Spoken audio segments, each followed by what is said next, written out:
안녕하세요. 오늘은 일본 주식앤 리츠 펀드라는 게 있거든요. 요거 보유하신 고객님 있으면 빨리 갈아타시기 바랍니다. 제가 갈아타시라는 그 시리즈 3탄인 것 같아요. 뭐 펀드 자체가 나쁘다기보다 운용상에 좀 제약이 생겼습니다. 일단 첫 번째 이유는 똑같아요. 소규모입니다. 50억이 미만으로 떨어지게 되면은 운용이 제대로 잘 안 돼요. 예를 들어 이 펀드 같은 경우는 2006년 10월 12월 22일 날 굉장히 오래전에 설정이 된 거죠. 어, 판매되고 나서 단기간에 3천억이 넘게 엄청나게 판매가 됐던 이력의 상품입니다. 근데 지금 얼마냐면 23억밖에 남지 않았어요. 그래서 밑에 그 펀드 기준 가격을 제가 선취 수수료 기준 클래스로 보면 이 펀드가 처음에 출시됐을 때 제가 봤을 때는 아이디어는 좋았던 것 같아요. 주식과 리츠 간의 어떤 상관관계 보완이라고 그럴까요? 서로 보완해 주는 게 있기 때문에 서로 장점 또는 단점을 상쇄해주고 장점을 극대화해주는 게 아니었을까. 그래서 2007년도 설정 이후에 보면 거의 단기간에 10% 가까이 반년 만에 수익이 잘 났던 그런 그 경험을 가지고 있었다가 안타깝게도 글로벌 금융위기의 유탄을 맞았죠. 그러면서 마이너스 60%대까지 폭락을 합니다. 그 이후 회복이 4, 5년간 쭉 안 되다가 이제 최근에 보시면 고무적입니다. 거의 다 회복이 됐죠? 그랬다가 코로나 팬데믹으로 지금 엄청 붕괴가 됐다가 다시 급반등해서 거의 이제 원금 수준까지 오가고 있습니다. 네. 그래서 그 아직 원금은 안 된 것 같은데 일단 이 해당 펀드가 소규모가 되었기 때문에 강제 청산될 예정이라고 하거든요. 그래서 펀드 명칭을 다시 한번 말씀을 드리면 한화 일본 주식 앤 리츠 증권 투자 신탁이고요. 주식 혼합형이고 재간접형이 되겠습니다. 그리고 대부분의 판매사 중에서 KB 국민은행에서 가입하신 분들이 특히 많다고 해요. 그건데 이 당시 2007년도에 펀드가 이제 항상 판매되는 당시에 아마 국민은행 가입자분들 중심으로 가입이 되신 건으로 판단이 됩니다. 이 지금 수익이 이 정도 지금 와서 회복이 된다 그럴 때요. 너무 원금 이상 버티시기보다 원금 근처에 오시면 판매하십시오. 지금 시점에 좋은 대안이 굉장히 많습니다. 그래서 이 주식형 또 이렇게 주식 혼합형 이런 건 변동성이 크기 때문에 언제든 다시 이렇게 또 하락할 수 있거든요. 그러니까 지금처럼 많이 반등했다 싶으실 때 빨리 찾아보시는 게 어떨까 싶습니다. 손실을 좀 줄이는 방법일 것 같고요. 두 번째 하여튼 이유는 운영이 불가능하다는 거예요. 이 펀드의 이제 투자 설명서를 보면 분산 투자를 한다, 그다음에 자산 배분을 한다, 즉 주식 및 리츠 부동산을 이제 비중을 조절한다는 거거든요. 기본적인 방침은 이런 거죠. 일본 주식은 한 60% 수준으로 투자를 하고요. 리츠에다가는 30% 수준, 기타 국내 채권 및 유동성 자산을 10%, 6대 3대 1 정도로 가져가면서 자산 배분, 그러니까 조절을 하겠다라는 거예요.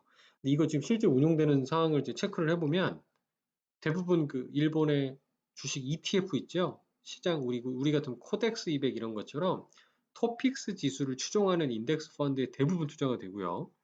그다음에 이 회사에서 운영하는 이 재팬 코어라고 하는 다른 액티브 펀드에 또 일부 투자를 한다든가 그리고 리츠를 담고 있어서 제가 볼 때는 그냥 인덱스 펀드를 하고 리츠 펀드를 하는 게 낫지.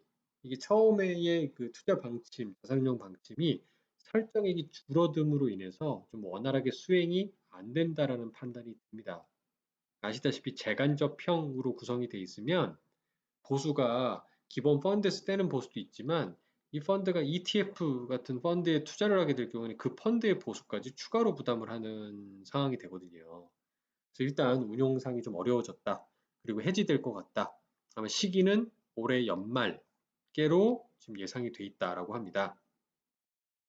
그래서 이제 강제 청산될 예정이니까 꼭 지금 원금 근처 오셨을 때 물어보셔서 해지한 다음에 비슷한 거로 갈아타자라고 저는 말씀을 드리고 싶고요.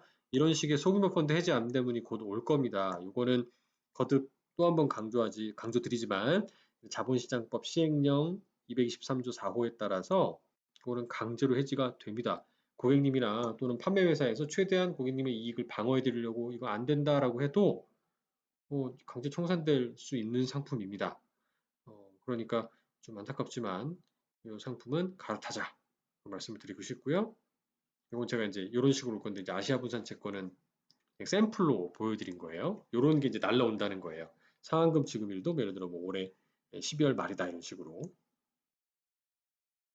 그래서 이렇게 죄송하다 양해해 주십시오라는 안내문이 돌아갈 것 같습니다.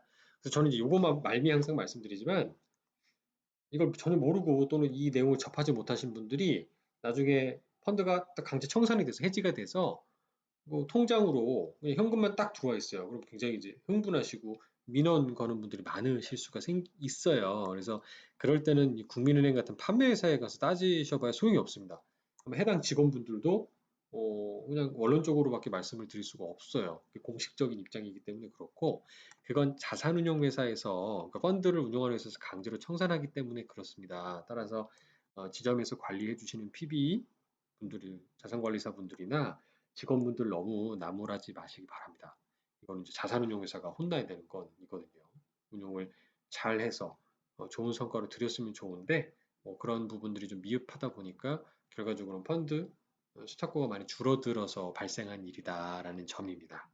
오늘은 일본 주식엔 리츠라는 펀드를 국민은행에 갖고 계신 분들이면 꼭 한번 찾아서 원금 근처에 와 있을 가능성이 높습니다.